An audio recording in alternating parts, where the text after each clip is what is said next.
General, Prof. Robi. Thank you, Professor Robi. And we thank the President of Eritrea, President Baduria. Thank you so much for being a friend of ours. Great Biafrans, we know that we have a lot of dignitaries here.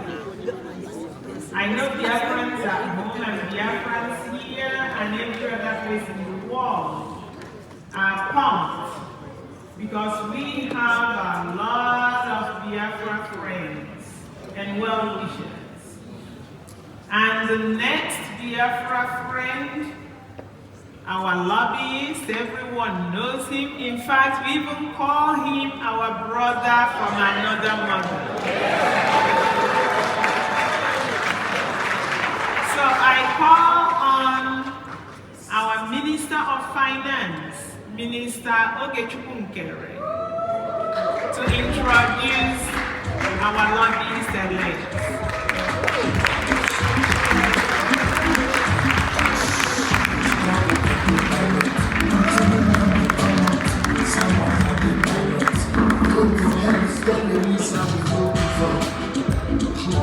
Oh, dear friends. Ogechi, kama. Ogechi, kama. Ogechi, kama.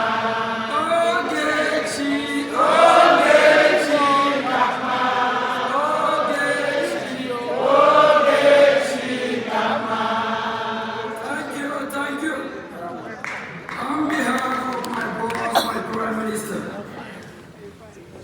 I'm here again on the day 2 of our journey. And we have been going to Washington, D.C. lately, meeting with Congress, and we are opportune to meet with the Speaker of the House, Mike Johnson. If you don't know, Mike Johnson is the number 3 ranking most powerful person on earth. After the president, you have the vice president, then the Speaker of the House.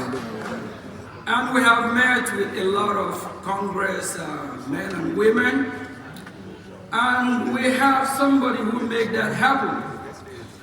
That is the Jim Mora firm. We have our lobbyist here with us, Elias. I call him my friend, and I call him my brother. So we have been in this journey together. Please welcome Elias.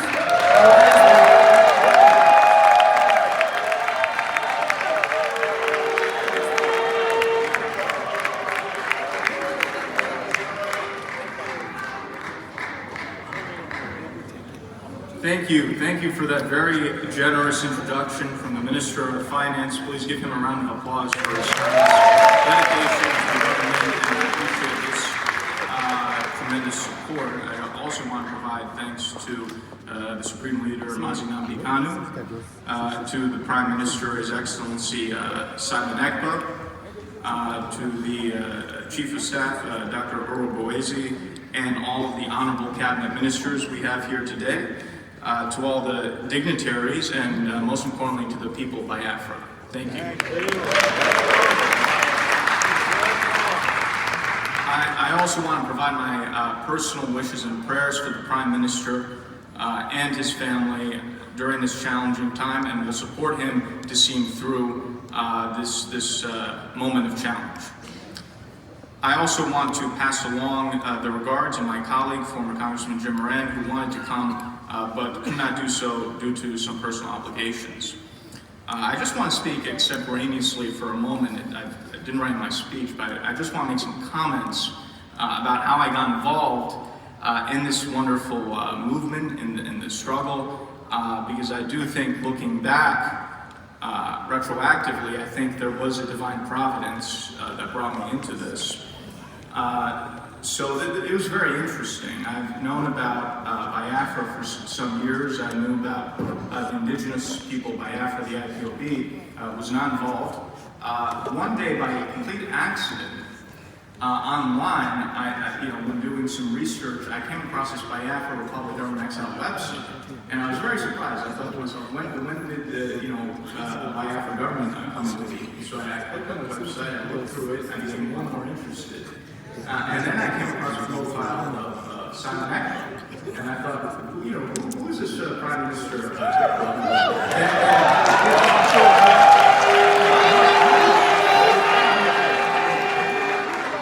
So I became more and more intrigued. I went to his Wikipedia, I read it, talking about all the work he's doing, how he's based in Philly, and I became more and more intrigued. I was like, this is such an interesting person. I have to find out what's going on here. So I sent an email to the general email of the Biafra Republic Government Exile website, just saying that I was interested in learning more about the organization, because I was genuinely curious. This seemed very fascinating to me. And I received back an email personally from the Prime Minister saying he wanted to speak with me. So we spoke for the first time, and I was immediately impressed. I saw how brilliant he was. I saw that he was a visionary leader. I saw that he knew what he was doing, how tactical he was, but most important, I saw that he had the special, intangible qualities of a leader and a historic leader. And I immediately knew there's something very special here. And this is something I've experienced with. I've dealt with leaders, presidents, prime ministers all over the world of different countries. My own family, I come from a revolutionary family in Greece where we've had many generations of freedom fighters. So I have a good instinct when it comes to who has leadership qualities. And I can tell, okay, this person has something very special. And if I work with him, I think we could actually achieve what he wants to achieve.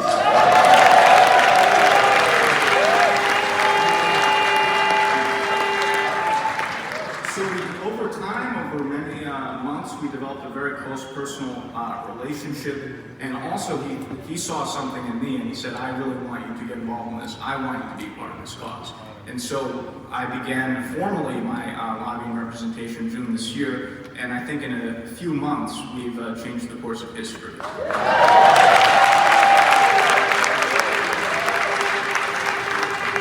So I think there are larger forces at play, and I'm very glad that Divine Providence has brought me into this, and will see us through this into the goal that we want to achieve. And when I first started this journey, when I first was presented by the Prime Minister to the Biafran people, I said that I'll not only be a lobbyist, but a fellow freedom fighter for the independence of Biafra.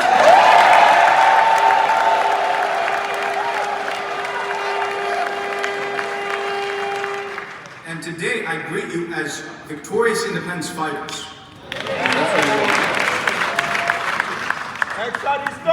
Yeah, my friends, this occasion is an illustrious one that will forever be in our hearts and will be passed along to future posterity as a seminal moment in our great struggle for freedom. The independence of Biafra will not only be a symbol of hope for the continent of Africa, but the entire world. Biafra will be a symbol of pride.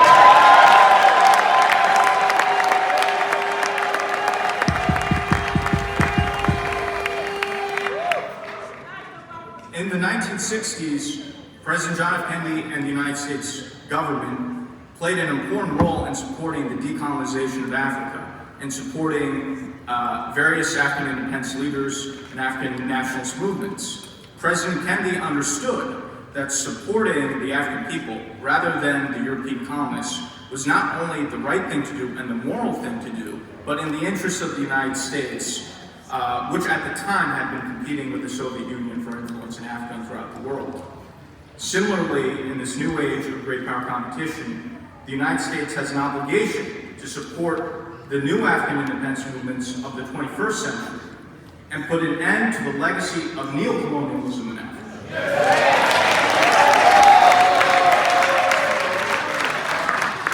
And Nigeria is one of the worst examples of neocolonialism.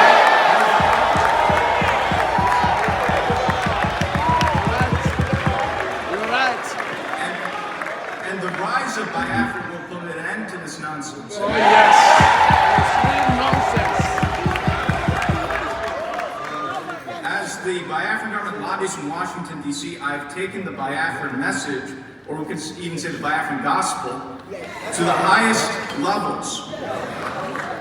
We have spoken to the Congress. We have spoken to the White House. We have spoken to the think tanks and the decision makers in Washington.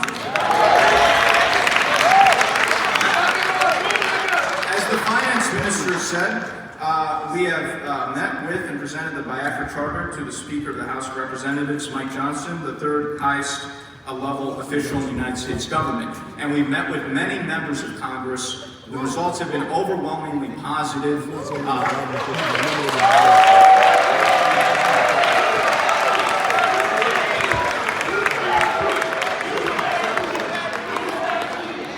We have received overwhelming support. We've already received many commitments. Not a single member of Congress or U.S. official that I've met with have expressed any support for Nigeria. So we're on the right track, and we're in a very good position as we move into the future.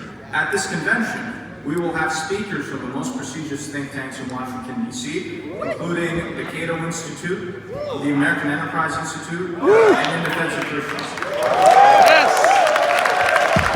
Yes! We have seen the fruits of this engagement with powerful, longtime U.S. diplomats such as Ambassador Tibor Nagy and the American Enterprise Institute, Dr. Michael Rubin, who will be speaking at this convention.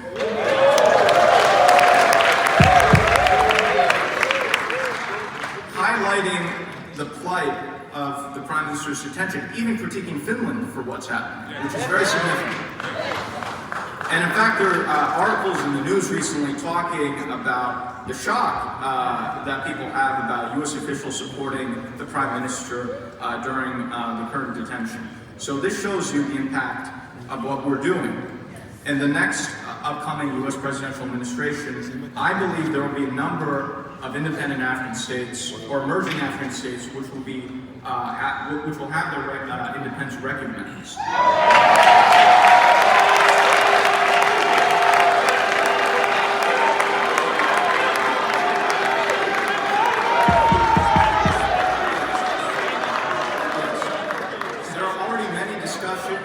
There's already talk about, for example, recognizing Somaliland as independent from Somalia in the coming Trump administration. With our work in Washington, D.C., we will guarantee Biafra's on that list of countries.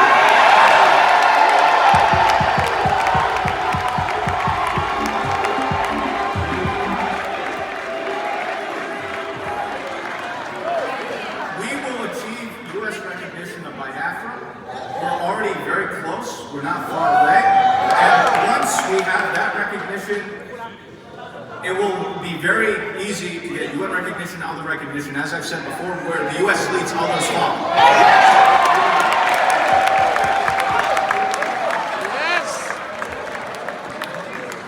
I have also, through my international contacts, interacting with world leaders, have put out feelers about Biafra to other independent states, including in Africa. As you heard, my good friend and my other client, the president of the Eritrean government in exile, recognizes and will be the first country to recognize the United States as Biafra.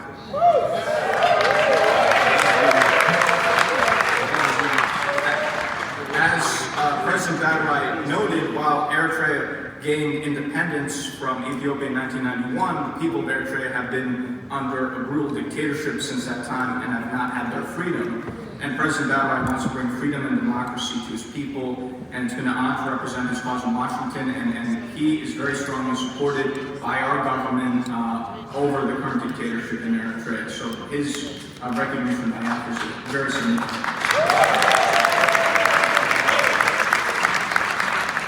And I believe through what he's doing, through other contacts we're making, I think we can get recognition for Biafra from other states in Africa and other countries as well. So we'll be having a lot of conversations outside the U.S. government with other governments that are sympathetic, and I think we can make a lot of international progress.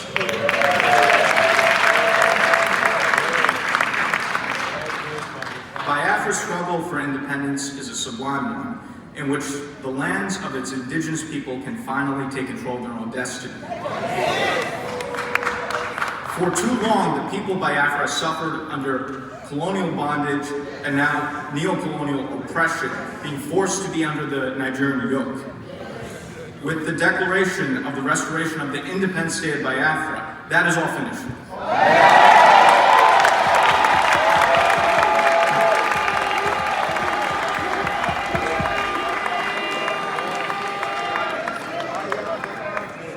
Let us strive to create a new nation which will serve its people and be an example to the world. My fellow Biafrans, my fellow freedom fighters, long live independence, long live an independent and sovereign Biafra. Yes! Yes! Yes! Yes! Nyanyimpa! Nyanyimpa! Thank